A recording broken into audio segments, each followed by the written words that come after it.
Hey, it's Benji Cole, son of Al Cole from CBS Radio and host of the syndicated talk show, People of Distinction.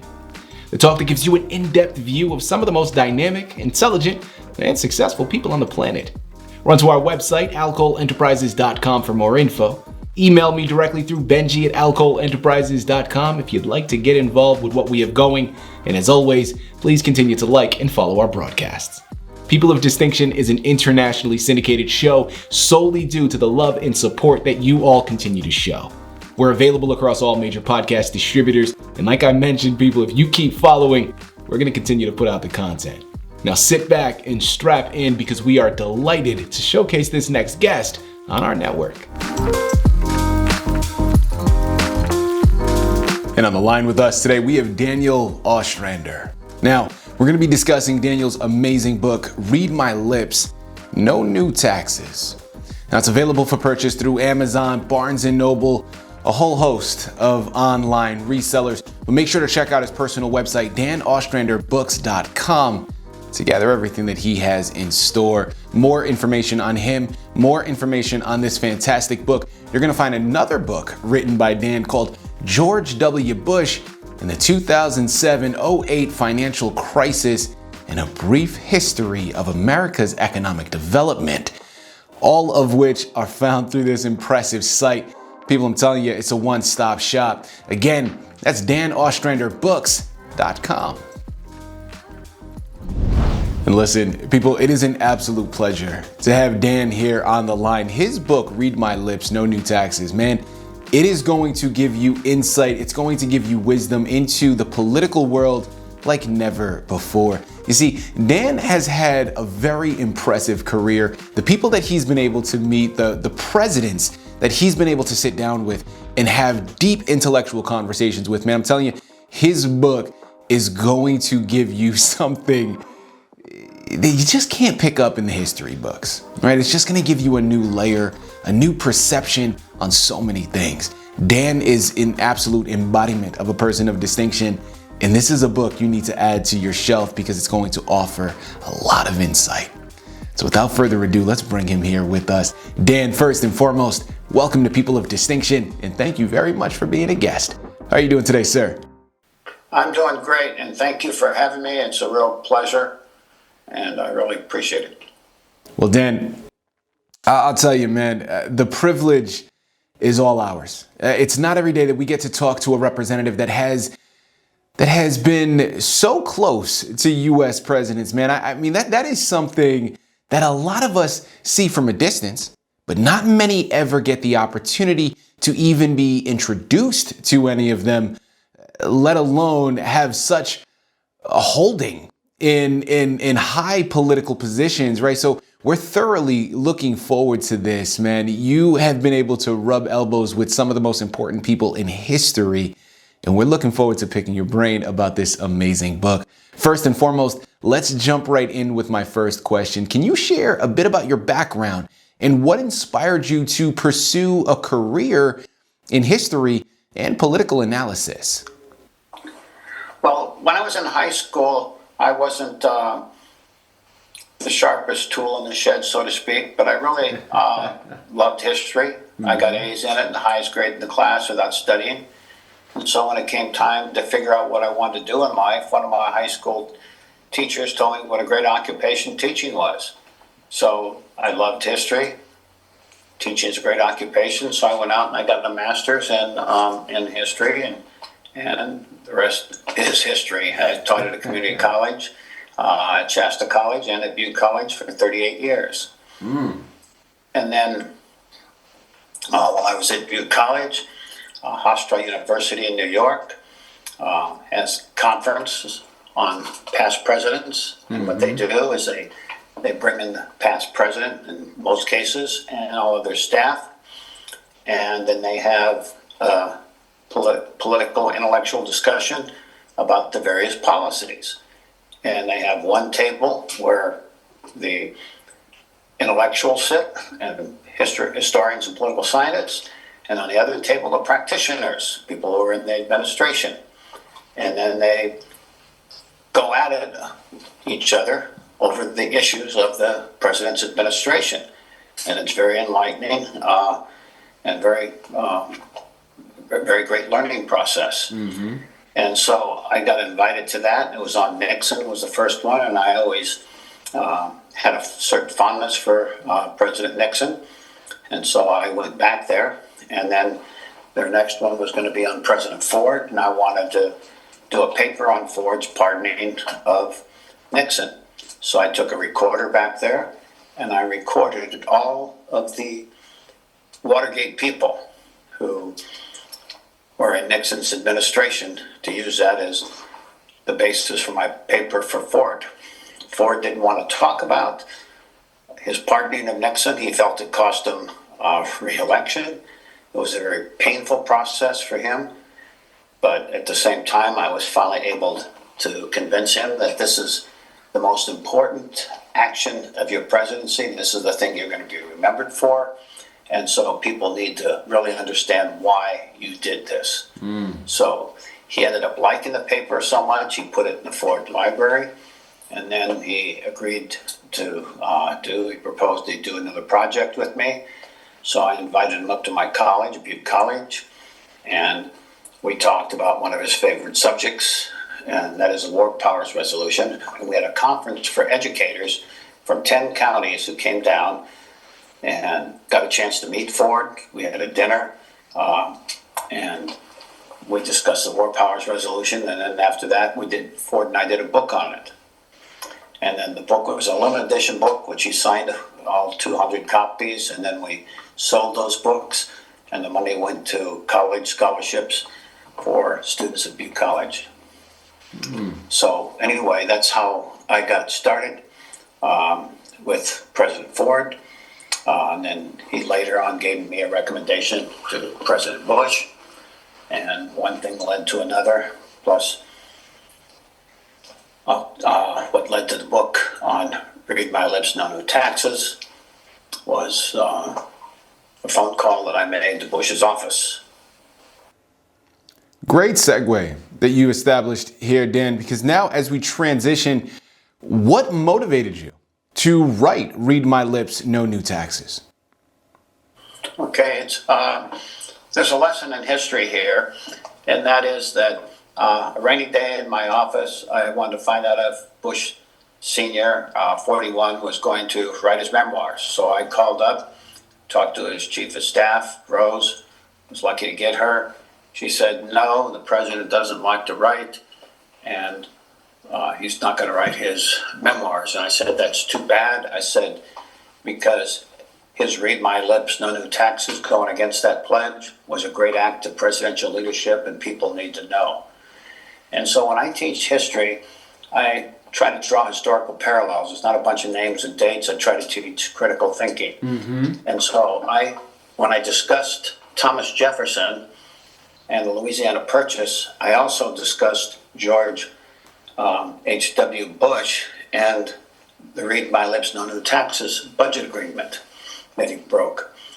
And so you say, what's the parallel between them? And that's both cases, it's political pragmatism. Nowhere in the Constitution did Jefferson have the power to purchase land, and yet he was a strict interpretationist of the Constitution, so he violated his own political philosophy, his own personal beliefs, and his party's beliefs in order to buy the Louisiana Purchase. Great act of leadership. George Sr. did the same thing. He was a political conservative. His party believed in no new taxes, and yet he saw that the financial crisis that would come unless he did violate that pledge would be detrimental to the nation. So he went against his own beliefs, his own party's beliefs, and sacrificed his own political career for the good of the country. Great leadership, political pragmatism. John Sununu, in an April 23rd meeting, told him that, there's been one great term president, Mr. President, if you want to go against this pledge. And Bush's response was, I got to do the right thing for good governance. And so that's the kind of the character of the person that we were dealing with there. So when we agreed to do the book, he made me write a one-page summary. He didn't want to do the book. In fact, even before that, Rose asked me to write a letter and explain why he should do the Read My Lips. I did. Bush wrote me back and said thanks, but no thanks. And then eventually I knew Brent Scowcroft, who was Bush's best friend, and I met him at another conference, and he really liked the book I did with Ford, so he said, you write Bush again and copy me, so I did. And so then I got a call, and that's when Bush had asked me to do the one-page summary, which I did. And then he said, well, I'll do this, but he didn't want to do it. It wasn't for him. I convinced him you're doing it for the future of the country so that people understand presidential decision-making. That's the key to this whole book, is for people to understand how a president makes decisions, why they make decisions, and the complexity of these decisions that take place. You know, Dan, your book discusses political pragmatism. Well, I want to stay here and explore this concept just a little bit more. First and foremost, how do you define political pragmatism, and why do you feel that it is essential for presidential leadership? Okay, political pragmatism is a concept I sort of developed, and also learned part of this from Richard Nixon and also from his staff. Nixon believed that great leaders share three characteristics. One, they have the vision to see what direction the country should go, or what direction you should take your troops. So you got to have that vision. It's like a quarterback on the field. He's got to have the vision of the whole field in order to see where the open man is. And as an historian, you need to have a vision, and I feel I've been sort of gifted in this way, because I saw with Ford and I saw with Bush, where society was very critical of both of them, that society was missing the point of this great leadership that they had provided, and that society needed to be educated about this. So I was able to talk both presidents into cooperating on these topics with me. And so vision is key. But also, just as key as Nixon pointed out, is having the guts to carry out that vision. And so Bush had the guts to carry out the vision and go against his no new tax pledge. Ford had the vision to pardon Nixon, even though he knew it was going to cost him re-election.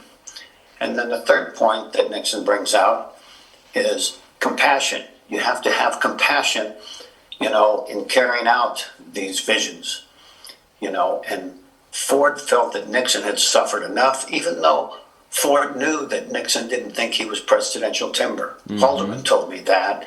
And Nixon also told Nelson Rockefeller, could you imagine Ford sitting behind that desk? But yet Ford had the compassion and the vision and the guts to pardon Nixon. And Bush had the compassion for this country to put the country first over his own personal beliefs and his party's beliefs.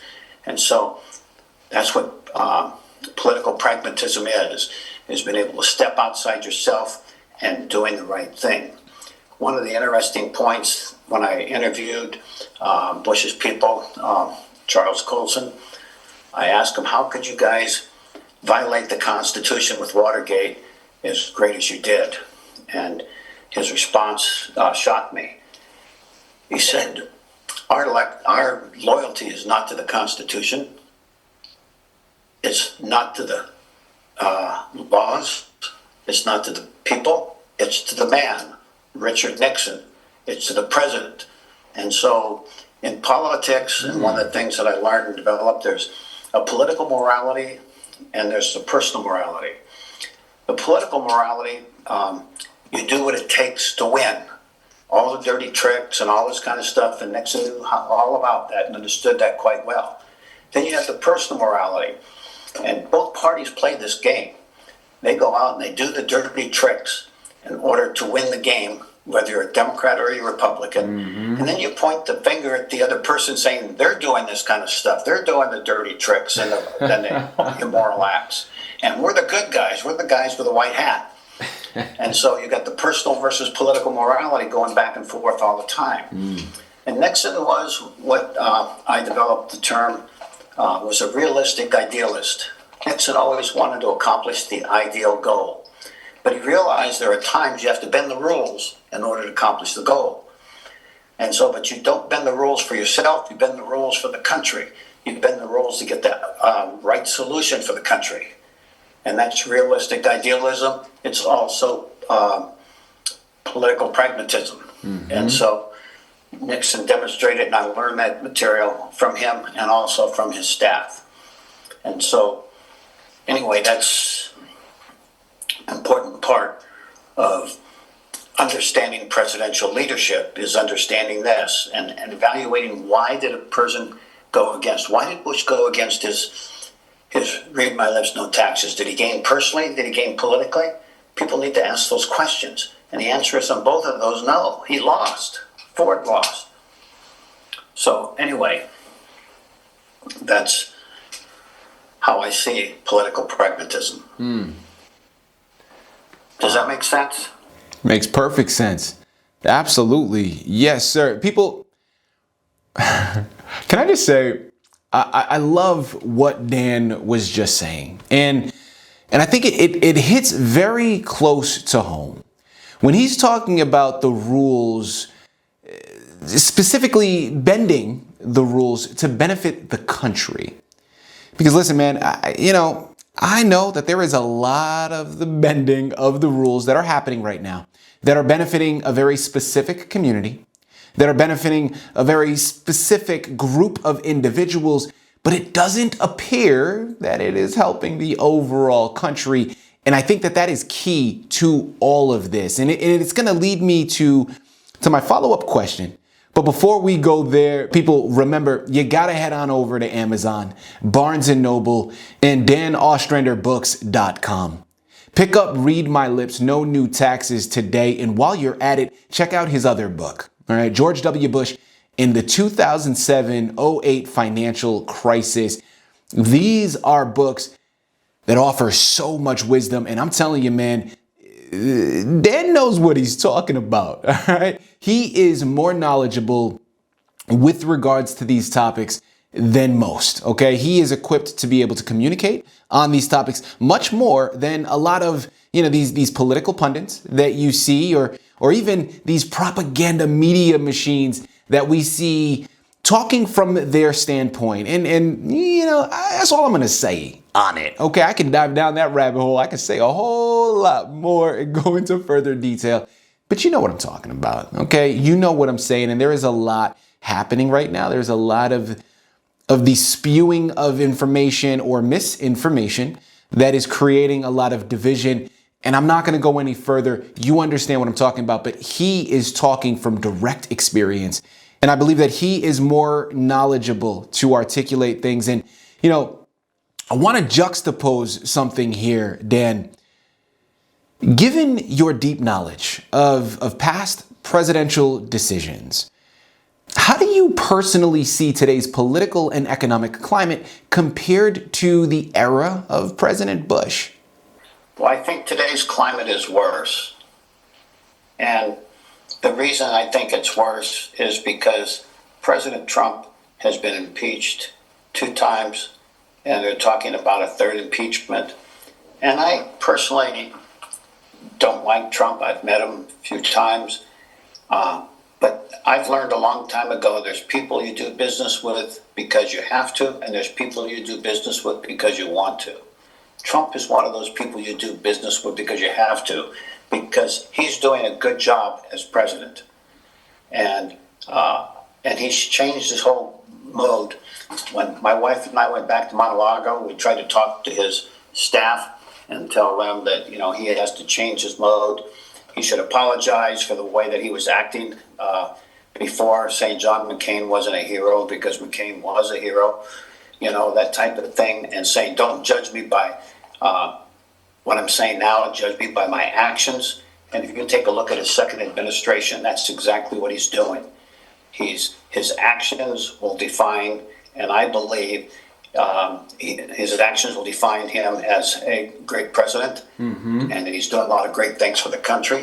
But again, personally, I've got some issues with his personality, and I think a lot of people I talk to do have. So I think that, things are worse.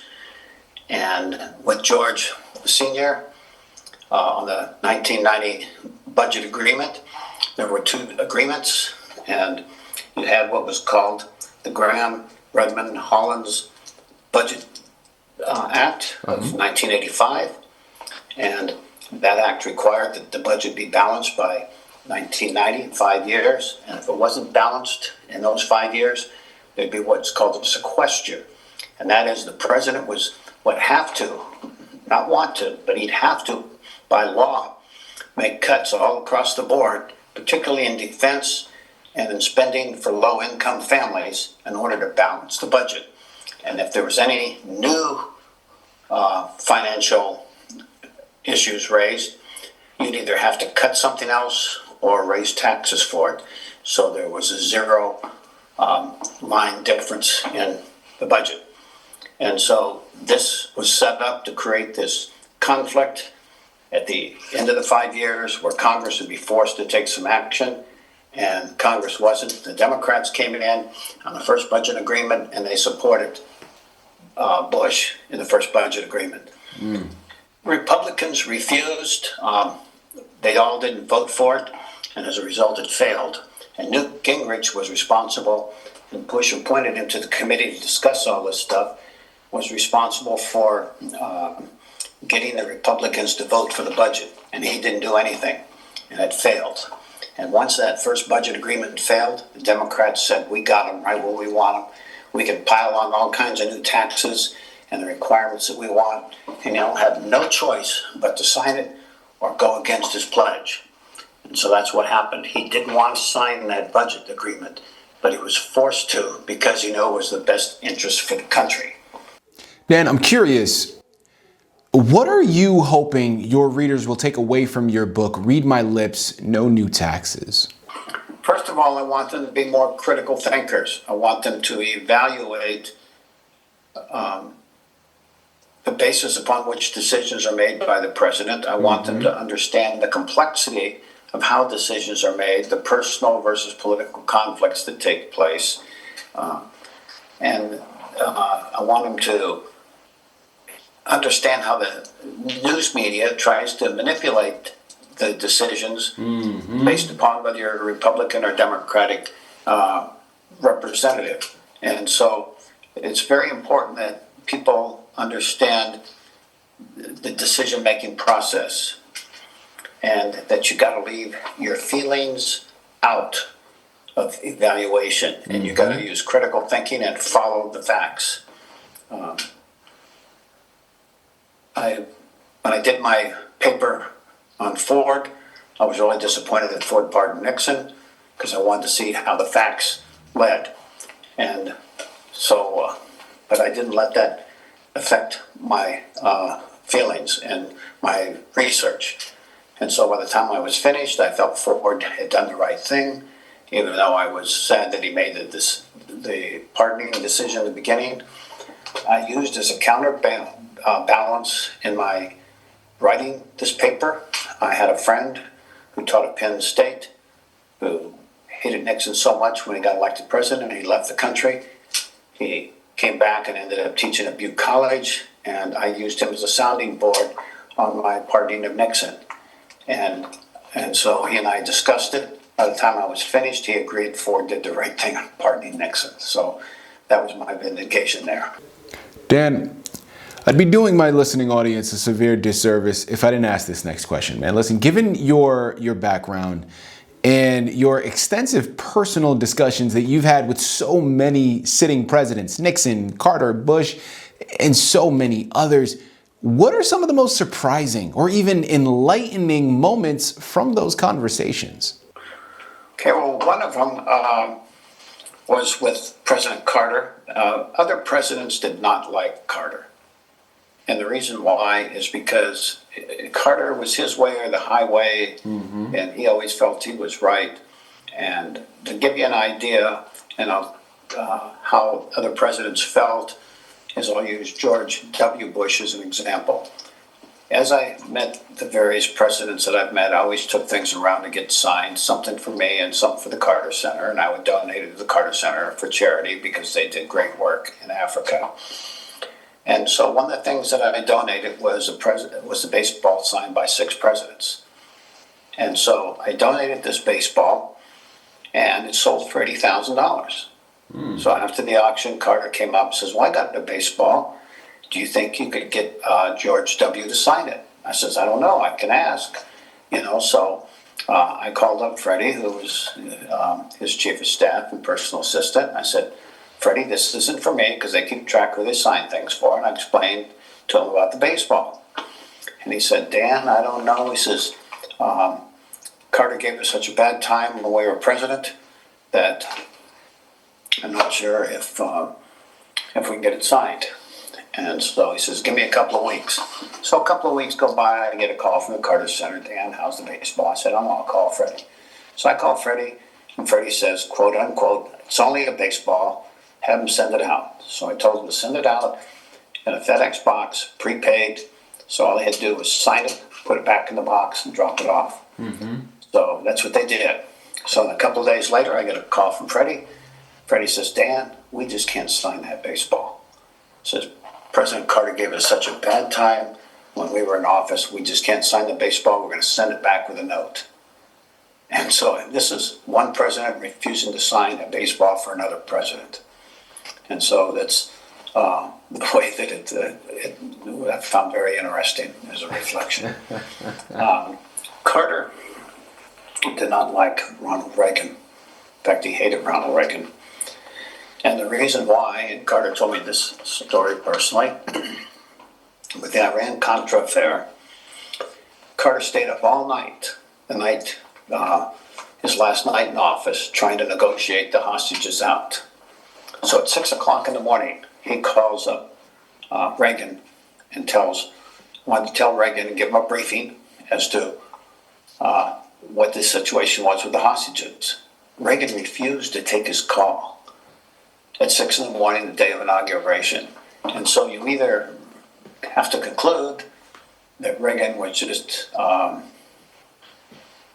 already knew that the hostages were going to be released as soon as he took his oath of office, or Reagan was being irresponsible.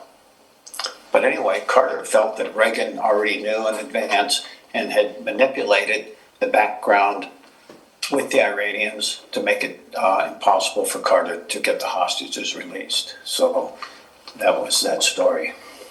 Another story with another president is Bill Clinton.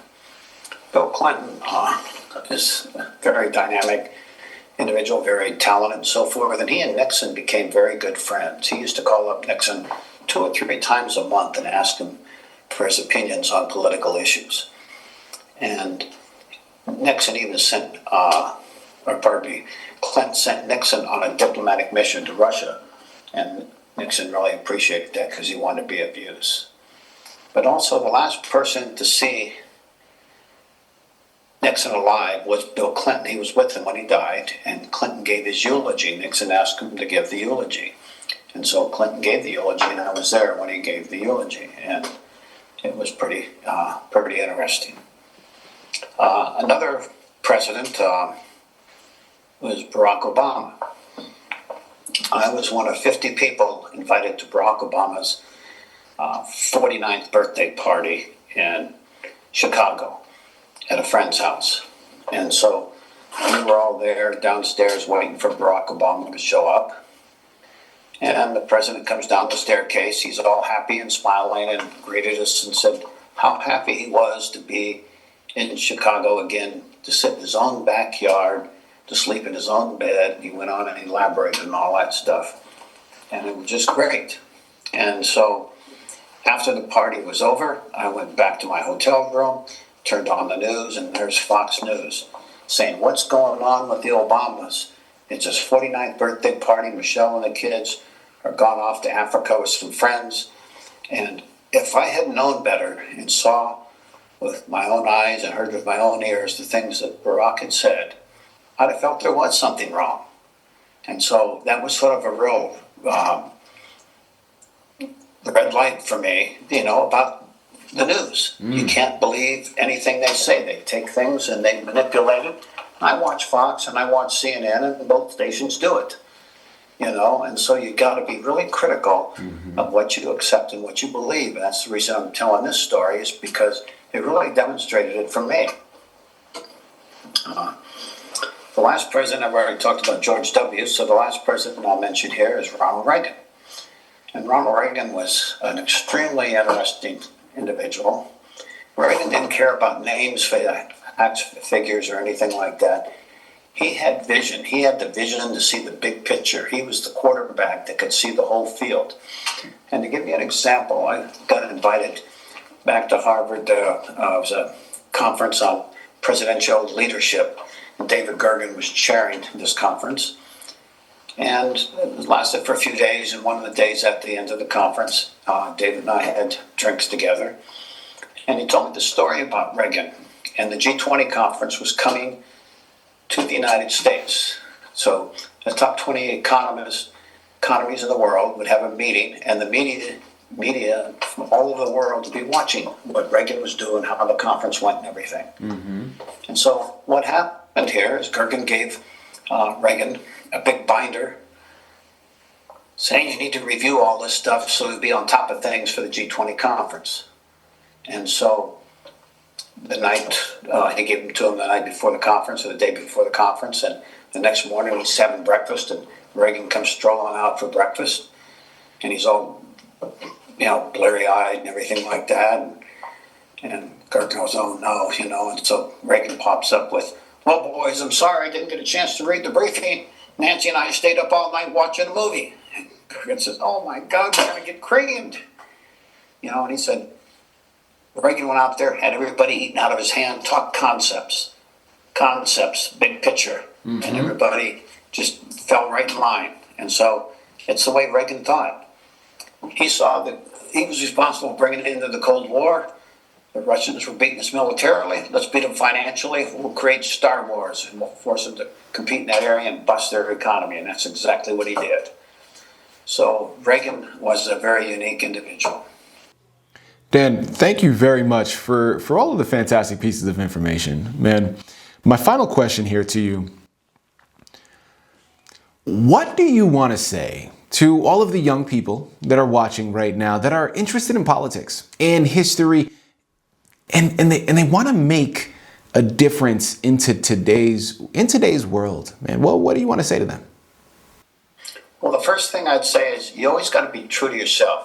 Most important person you got to impress is yourself. So be true to yourself.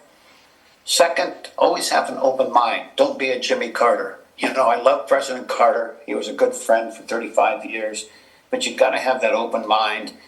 And the third thing is you don't want to take anyone's word for anything. The Fox News story is a good example of that. And the fourth thing is don't get caught up in political rhetoric or ideology. So, you're always going to be bombarded with rhetoric and political ideology, and you can't let it sink in. You got to be a critical thinker is the fifth thing. So take everything that people have to say, evaluate it, don't get caught up in the rhetoric, and keep an open mind. And so those are the 5 things that I think people need to remember. Dan, let me tell you, 5 fantastic gems and great pieces of information. People, listen, he said a lot and a lot of great things, but the most important one for me that he mentioned just now, but also a number of times throughout this interview, is the importance of critical thinking, the importance of doing your own research. Listen, man, this goes much deeper than your political perspective. I don't care which side of the political aisle you fall on. If you are only listening to that particular side of things, if you are only listening to the media outlet that is aligned with that particular political side, I hate to break it to you people, but you're misinformed. You're uninformed. You are being misguided. And I think that is a great piece to take from all of this. Democrat, Republican, I don't care. You need to take it upon yourself. You have a responsibility to yourself to make sure that you're informed and you're doing the research. This book is an amazing first step. Read My Lips, No New Taxes. Man, I'm telling you, this is the start of something great, but it's just a precipice. Okay, you got Daniel Ostrander to thank for all of it. Again, it's Amazon, it's Barnes & Noble, it's danostranderbooks.com. Head on over there today, pick up your copies while you're at it. Remember, there is another book that he has written that you're going to want to get your hands on. George W. Bush and the 2007-08 financial crisis. These books are magnificent resources, both of which are going to give you remarkable insight to things that are happening behind the scenes that we so often are never privy to. Okay? Dan has done something special here. Head on over there, pick up your copies and get lost in it. Figure out why I say that. Dan, this has been an honor, a true pleasure. Man, I really do mean that.